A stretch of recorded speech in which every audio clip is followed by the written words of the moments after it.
Assalamualaikum dan salam sejahtera bertemu kita dalam podcast istimewa, podcast khas sempena dengan PRN ataupun Pilihan Raya Negeri Sabah ke-17 2025. Dan pilihan raya, saya kira pilihan raya yang paling mencabar, yang paling sengit, yang paling penuh liku-likunya, yang paling kritikal, yang paling dinamik yang akan berlaku di Sabah. Sejarah tercipta.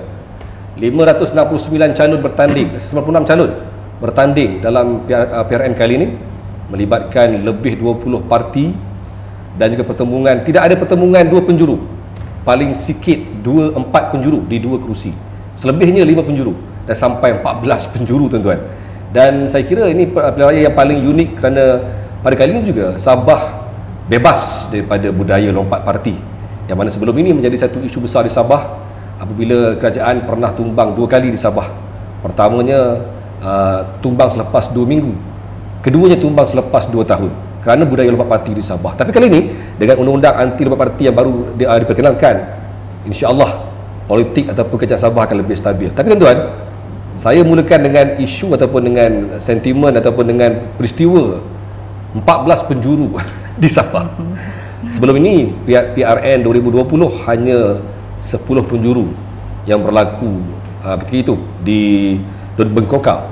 Kali ini di Dun N44, Dun Tulit, yang mana 14 penjuru berlaku di sini, tuan-tuan. Dan hari ini saya memilih seorang calon daripada 14 tu.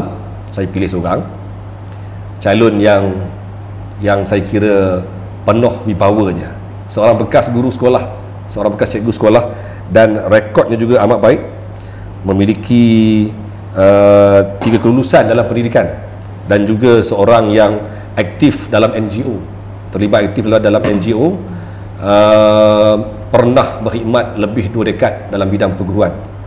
Dan pada hari ini saya bersama dengan saya, Datin Rufinah. Assalamualaikum Datin. Waalaikumsalam. Sihat Datin? Alhamdulillah. Kebetulan saya baru sampai ke sini. Dari saya ni jauh Datin, tadi tinggal di KK. Okay. Tapi bila dapat assignment ke Keningau, masya-Allah rupanya jauh. Terima kasih bagi ruang ini. Ya, Datin orang pertama yang kita pilih untuk kita temu bual dalam podcast ni kerana ada faktor-faktor istimewa, faktor 14 penjuru antaranya. Macam Datin perasaan tercalon kali pertama? Dan saya lupa tadi nak maklumkan, Dun Tulit ialah Dun baru. Ya. Diperkenalkan pada PRN 2020. Betul. Betul, pertama kali. Ya. Jadi rekodnya untuk Dun Tulit ni tak begitu, bukanlah maksudnya tidak begitu bersejarah lagi lah. Tidak ada parti yang dominan yang boleh kata confirm ini kubu kuat aku, tak ada. Betul. Dan Datin terpilih untuk kali ini. So apa rasanya? Okey, saya rasa terharu dan sangat gembira apabila dicalonkan oleh Presiden kami sendiri sebagai calon Pakatan Harapan untuk bertanding di Dun Tulit. Jadi saya sangat terharulah untuk mewakili Pakatan Harapan di Dun Tulit. Datin, tadi saya mukadimahkan Datin lebih 20 tahun, 2 dekad sebagai seorang guru. Apa yang menjadi turning point? Apa yang buatkan Datin tiba-tiba daripada seorang pendidik masuk dalam arena politik? Ya, betul. Okey, pengalaman seorang guru ini saya sudah melebihi 20 lebih tahun. Dan pertama pengalaman saya berkhidmat di kawasan pedalaman. Di situ saya nampak kehidupan wanita-wanita kita, anak-anak pelajar kita. Jadi adalah kita punya perasaan untuk membantu sedikit kita punya orang sendirilah, orang Sabah sendiri. Tapi dalam masa itu kita tahu kita memang orang bilang macam tiada wawasan lah, tiada wawasan kita sebagai seorang guru untuk membantu mereka. Jadi sebelum saya datang ke bidang politik ini, saya ada satu NGO, dan ini saya fikir adalah saya punya jambatan untuk membantu wanita-wanita ataupun pelajar-pelajar di luar sana, di kawasan pedalaman. Tempat saya ini memang kawasan pedalaman, di Pensiangan. Ya. Dan Nabawan adalah tempat kelahiran saya. Oh, dan Nabawan? Nabawan tempat kelahiran saya. Di situlah saya membesar dan belajar sekolah rendah, sekolah menengah, dan menjadi guru pertama, guru sandaran adalah di sekolah SK Saliran yang orang bilang di hujung Sabah. Di hujung Sabah, SK Saliran di Sempadan, Kalimantan. Ya. Okey. So Datin juga sebelum ini pernah berkhidmat sebagai last kali sebagai penolong kanan co-curriculum. Ya. Tugas berat tu. Penolong kanan co-curriculum. So adakah pengalaman itu membantu untuk membentuk cara Datin berfikir, memimpin, menstrukturkan pentadbiran dan akhirnya menjadi calon dalam pilihan raya kali ini? Ya, selepas saya menjadi guru biasa, keluar daripada maktab perguruan, kita diajar di sana macam mana kita memimpin, mengajar, mendidik anak-anak. Dan selepas itu 5 tahun kemudian selepas saya guru sah, saya telah dilantik untuk menjadi penolong kanan co-curriculum bermula di kawasan SK Sodomon, iaitu kawasan Tulit. Ya, di kawasan Tulit, dan saya pernah berkhidmat di situ. Nampaklah. Nampak di situ di kawasan Tulit ini sebagai penolong kanan co-curriculum. Di situlah saya nampak kita punya cara kehidupan, kita punya penduduk di situ. Kadang-kadang kita nampak anak-anak kita bersekolah, ada yang tiada kasut, lepas tu tiada selipar. Awal pagi kita nampak mereka langsung tiada bekalan makanan. Ya, jadi kenapa kawasan sini kawasan yang banyak yang ramai yang memang orang susah. Orang susah. Ya. Jadi pengalaman sebagai seorang penolong kanan tu, dia punya sebagai seorang pentadbir, adakah membantu Datin untuk sebagai calon dalam dalam pentadbiran? Saya bukanlah orang bilang tegas, tapi memang kalau di bawah saya itu, jagaan guru-guru saya itu, memang mereka suka kepada pentadbiran saya, cara saya untuk mentadbir mereka lah. Dalam kita membahagikan jawatan itu, kita tidak boleh pilih kasih. Jadi sama orang bilang jawatan itu berat atau ringan, kita kena stabilkan mereka. Jadi supaya kita punya guru-guru di bawah kita akur dengan kita punya arahan, makluman semua. Jadi tiadalah yang memberontak. Iya.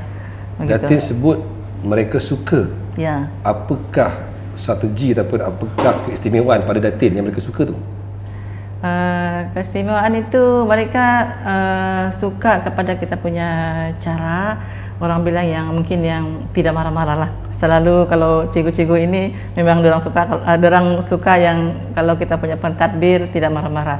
Jadi dorang senang untuk mendekati. Iya. Memang Datin jenis yang tak suka marah. Ya, betul. Okey. Alright.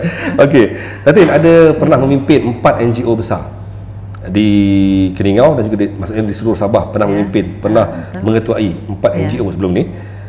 Ada bagaimana pengalaman memimpin NGO tu membantu Datin untuk memahami keperluan sebenar masyarakat di Don Tulit? Okey, pertama saya wujudkan satu NGO ini fokus kepada wanita kita di pedalaman.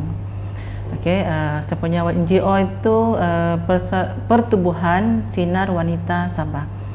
Okey, kita punya matlamat ini, kita membawa wanita-wanita kita untuk bersama dalam bersosial, berpersatuan. Sebab bila kita nampak wanita-wanita kita di pedalaman, mereka selalu di dalam rumah tanpa mengetahui apa-apa yang maklumat yang terdapat di luar sana. Jadi kita mengharapkan kita punya wanita dapat berfikir untuk meningkatkan taraf hidup untuk bersaing di luar lah, di luar bandara. Ya. Okey, Datin, 14 penjuru. Ya. 15,000 lebih pengundi kan? 16,000. 16,000 pengundi. Kalau 16,000 pengundi, kita boleh kata agak mustahil untuk mana-mana calon dapat lebih 30% pun sebenarnya. Kalau lihat dari segi struktur, dari segi trend, cara memilih di Sabah ni, kita boleh katakan untuk dapatkan lebih daripada suku undi pun agak sukar sebenarnya. Mana-mana calon pun. Dan Datin berdepan dengan 14 penjuru dan difahamkan pertemuan juga sengit kerana di situ adanya warisan. Ya. Dan ini juga sebenarnya bukanlah kerusi kubu ataupun kerusi tradisi PKR ataupun PH. Don Tulit ni. Apa strategi Datin? Sebab sekarang ni pecahan undi begitu besar. Pecahan undi 14 penjuru. Apa strategi Datin untuk memastikan sekurang-kurangnya saya difahamkan dengan 14 penjuru ni dengan 16,000 pengundi, sekurang-kurangnya Datin perlu dapat sekurang-kurang almost 20%. Barulah selesa untuk menang dalam PRN kali ni. So macam mana? Okey. Kita punya Don Tulit ini kita raikan 14 penjuru. Okey, salah satunya adalah saya lah, Pakatan Harapan. Dan kita banyak bertanding bebas juga. Di situ ada 6 orang calon bebas. Ya, 6 orang calon bebas. Dan nanti 6 orang itu ada juga yang memang datang daripada parti-parti besar tapi bertanding bebas, bukan? Betul lah dah. Okey. Okey, 6 daripada bebas tu datangnya daripada parti-parti inilah. Tapi mungkin mereka rasa tidak puas hati kepada Presiden. Mungkin itulah sebab mereka ambil inisiatif untuk bertanding bebas. Dan tapi kawan-kawan yang bertanding bebas itu adalah kawan-kawan kita juga, dan kita raikan demokrasi. Okay, kita raikan demokrasi, tapi kita yakin Parti Harapan yang kita bawa ini dapat meyakinkan rakyat. Strateginya walaupun PKR baru bertapak di Don Tulit, tetapi kita mengharapkan rakan gabungan kita di situ dapat membantu dengan ikhlas untuk memenangkan calon Pakatan Harapan. Dan bertuahnya Datin kerana mujurlah dua parti besar, iaitu JRS dan juga BN tidak bertanding bagi menghormati kerjasama strategik antara PKR ataupun PH dengan mereka. Namun saya ingin berkongsi sedikit dengan tuan-tuan. Datin berdepan cabaran besar kerana 6 calon bebas itu juga sebenarnya bukan calon bebas biasa. Mereka datang daripada background politik yang kuat sebenarnya. Jadi, dan saya difahamkan sebelum ini kursi ini dipegang oleh calon star. Ya, calon star.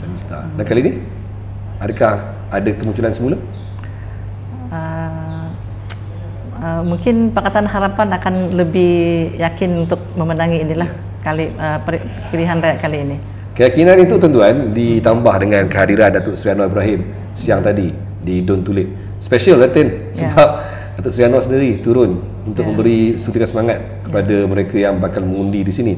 Datin, setiap kawasan ada isu-isu yang unik. Ada pelbagai isu. Tadi Datin dah kongsikan Don Tulit ialah satu don yang agak pedalaman. Betul Datin. Nak datang tadi dengan apa nama kabus tebalnya, tapi menarik.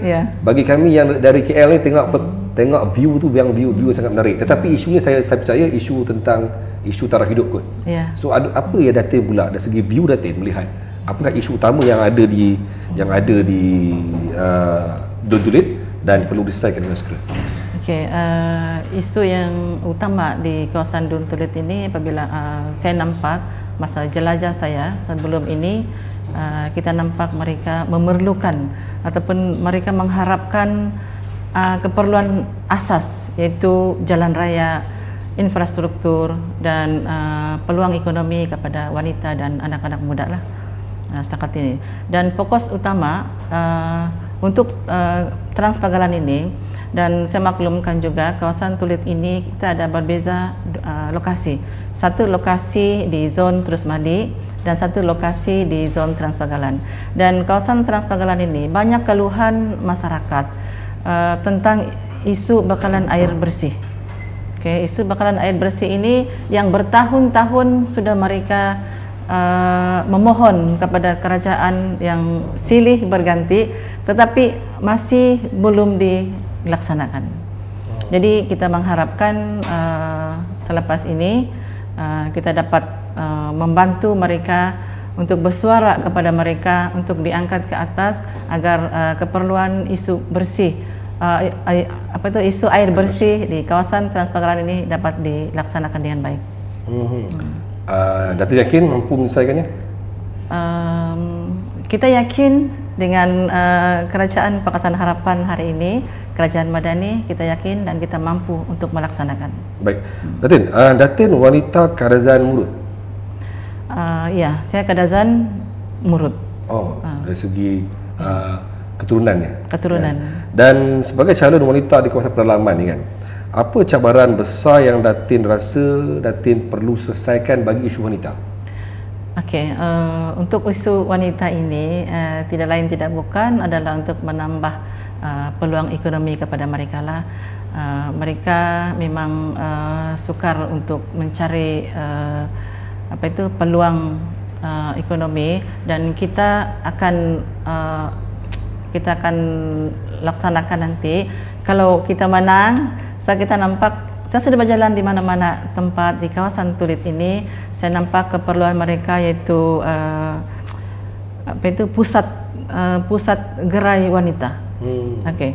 Kalau macam pusat gerai wanita ini, kita boleh nampak macam di Kota Kinabalu, kita nampak pasar Pelipin. Pasar Pelipin ini memang terkenal di Sabah. Kenapa ada pasar Pelipin sedangkan pasar dusun kah ataupun pasar Murud tiada? Itu yang kita akan laksanakan selepas ini. Ya. Adakah perlu anak muda di Tulid keluar mencari pekerjaan di luar, ataupun Datin rasa ada cara untuk memastikan mereka meningkat ekonomi anak muda di sini? Okey, kita harus mencari peluang pekerjaan anak-anak muda kita di kawasan Sabah juga. Jadi kalau boleh kita kurangkanlah untuk anak-anak muda kita berhijrah ke negeri-negeri lain untuk mencari pekerjaan, dan kita mengharapkan mereka berada di Sabah, dan kita akan janji untuk melaksanakan peluang ekonomi yang terdapat di kawasan Tulid nanti. Datin percaya dan Datin yakin Tulid mampu untuk memberi peluang pekerjaan yang cukup kepada anak muda. Itu kita tunggu nanti selepas menang. Mungkin kita boleh usahakan dapatkan, kita ada kawasan yang kita boleh bangunkan di kawasan Terus Madi, dan kita nampak peluang ada di sana. Apa sebenarnya faktor ataupun sektor ekonomi yang Datin rasa boleh diterokai lagi, boleh dibangunkan lagi supaya ekonomi Tulid ni tertumpu dalam kawasan Tulid sendiri? Mungkin salah satunya adalah sektor pelancongan. Di Tulid, kawasan Tulid ini kebanyakan dia ada wanita-wanita dia memang kreatif untuk membuat kraft tangan. Kraft tangan, ya, kraft tangan. Saya rasa kraft tangan ini macam sampai di internasional sudah. Ya. Dan Tulid ini terkenal dengan kraft tangan. Jadi kita boleh bawa anak-anak muda kita cari pekerjaan di sana, dan kebanyakan juga di kebun-kebun sawit, mungkin kilang-kilang, mungkin kita boleh wujudkan di situ. Yang ini pun sama dari sini. Ya, apa namanya? Ya, ini rantai manik yang saya pakai ini adalah hasil daripada wanita-wanita Murud. Oh, ini Murud. Di Tulid. Di Tulid. Di Tulid ni. Iya, di Tulid. Okey. Datin, kalau Datin ditakdirkan diberi rezeki menang dalam selepas 29 hari bulan ini, apa yang Datin rasa yang paling realistik, yang paling logik akalnya mampu Datin buat 3 perkara yang Datin rasa yakin mampu dibuat dalam tempoh sepenggal pertama Datin terpilih? Ya, mungkin salah satunya itu adalah mungkin kita boleh wujudkan pekan kecil lah di kawasan Tulid, terutama di kawasan Terus Madi dan kawasan Transpagalan. Kita memang lihat di sana memang belum ada pekan kecil di situ. Jadi itu satu. Dan yang kedua, mungkin kita boleh tubuhkan satu pusat tuition anak-anak pelajar di kawasan Terus Madi dan kawasan Transpagalan. Sebab kita lihat memang kekurangan guru-guru tuition untuk anak-anak didik kita di situ. Ya. Ada lagi? Sebarang manifesto yang nanti nak share kan? Mungkin kita usahakan untuk wanita-wanita kita lah. Fokus untuk wanita kita, peluang ekonomi mereka yang tadi saya cakap tu kan, yang kita wujudkan satu pusat ataupun gerai khas untuk wanita kita. Baik, Datin. Satu dua soalan terakhir. Datin tadi sebut Datin bukan anak jati sini ya? Datin anak jati Pensiangan. Bukan sini lah. Bukan di Tulid. Bukan di Tulid tapi di kawasan Pensiangan. Pensiangan. Ya, saya sebagai ketua cabang dan ketua cabang itu memang menjaga untuk 3 kawasan inilah. Kawasan Nabawan, kawasan Suk dan kawasan Tulid. Ya. Dalam 14 calon 13 lagi baki calon yang bertanding dalam Dun Tulid kali ini. Siapa yang Datin rasa pencabar kuat bagi Datin? Saya lihat memang semua ada kekuatan masing-masing. Saya tidak boleh cakap siapa yang pencabar yang inilah pertandingan ini. Kita masing-masing ada kekuatan, kita masing-masing ada strategi. Tapi saya yakin saya akan boleh bawa Pakatan Harapan untuk lebih meyakinkan rakyat di Tulid. Ya. Okey, mungkin yang terakhir dari Datin, mungkin Datin nak sampaikan pesanan kepada pengundi-pengundi Dun Tulid khususnya dan Sabah secara umumnya menjelang pilihan yang akan berlaku undi awal pada 25 akhir bulan 11 dan undi undian sebenar pada 29 akhir bulan 11. Silakan Datin. Okay, saya Datin Rufina Pangeran memang mengharapkan penyokong-penyokong yang di luar sana, pengundi-pengundi untuk memilih sokongan kepada Pakatan Harapan dan kerajaan yang ada sekarang untuk kita maju ke hadapan, membawa rakyat untuk lebih hidup yang lebih baik. Okey, baik tuan-tuan. Saya Datin orang pertama yang saya jumpa. Tentu sekali dia gemuruhnya ada sebab tak tengok lagi orang lain kan. Okey, tapi saya percaya Datin seorang wanita yang tegas untuk berdepan dengan situasi PRN kali ini. Malah saya pun yakin Datin bukan calang-calang orangnya, kerana Dun Tulid mendapat perhatian khusus oleh Perdana Menteri sendiri yang hadir di sini pada pagi tadi untuk melihat dan memberi semangat kepada mereka yang bertanding, termasuklah di Dun satu lagi Dun apa? Dun Suk yang ditandingi oleh Barisan Nasional di sana. Tuan-tuan, seperti apa yang tadi saya sudah pemukadimahkan, PRN kali ini bukan PRN yang mudah. PRN yang saya kira PRN yang paling mencabar dalam sejarah politik Sabah sendiri. Tidak pernah berlaku dalam Sabah sehingga setiap kerusi bertanding sehingga melebihi 4 penjuru. Dan hampir semua kerusi secara puratanya 5 penjuru ke atas. 10 penjuru, 11 penjuru, sampailah ke 14 penjuru. Dan Tulid tiba-tiba berlaku pertemuan yang sengit 14 penjuru. Paling banyak sekali. Sedangkan Tulid ialah satu kerusi baru yang baru pertama kali dipertandingkan pada tahun 2020. Sama situasi di Tanjung Keramat. Tanjung Keramat pun pertama kali dipertandingkan pada tahun 2020, tetapi kali Tanjung Keramat pun 11 penjuru. 11 penjuru. Saya pelik kenapa tiba-tibanya calon-calon ni ramai tertumpu ke kursi baru ni. Datin, terima kasih kerana sudi bersama dengan podcast NSTP ini, dan kita doakan supaya Datin kekal kuat. Insya-Allah diberi rezeki dan seterusnya dapat memimpin ataupun dapat menjadi wakil yang cemerlang bagi Dun Tulid pada masa depan, insya-Allah. Terima kasih. Tuan, jumpa lagi. Assalamualaikum.